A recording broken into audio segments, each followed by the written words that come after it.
नांदेडच्या मारताळा इथं शेतकऱ्याच्या वतीनं रास्ता रोको आंदोलन करण्यात आलं. आपण बघतोय या ठिकाणी जे आहे ते हा संपूर्ण रास्ता या ठिकाणी शेतकऱ्यांनी रोखून धरलाय. नांदेड हैदराबाद महामार्गावर हा सगळा प्रकार आपण पाहतोय आणि जे आहे ते ओला दुष्काळ जाहीर झाला पाहिजे, कर्जमाफी झाली पाहिजे, ही या संपूर्ण शेतकऱ्याची मागणी आहे.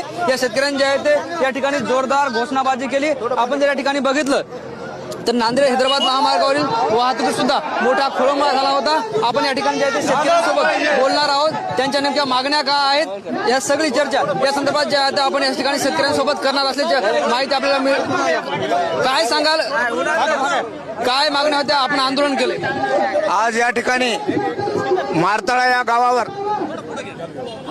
या गावातील व परिसरातील शेतकऱ्यांनी जे रास्ता रोको केलेला आहे, शेतकऱ्यांच्या प्रमुख मागण्या आहेत की शेतकऱ्यांना ही जे नुकसान भरपाई झाली त्या नुकसानी दरम्यान शेतकऱ्यांना प्रति हेक्टरी 50,000 रुपये तात्काळ मदत शेतकऱ्यांच्या खात्यावर करावी.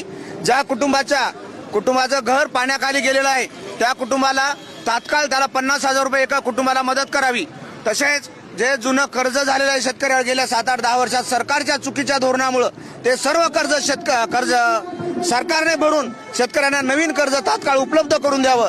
यावा अन्य मागण्यासाठी आज या ठिकाणी शेतकऱ्यांनी मोठ्या प्रमाणावर भव्य असा रास्ता रोको आंदोलन केलेलं आहे. ही जिल्ह्यातली सुरुवात आहे. येणाऱ्या दररोज एक आंदोलन या जिल्ह्यामध्ये होणार आहे आणि शेवटी कलेक्टर ऑफिसला लाखो शेतकरी या सरकारच्या मुस्काटात मारण्यासाठी नांदेडच्या जिल्हा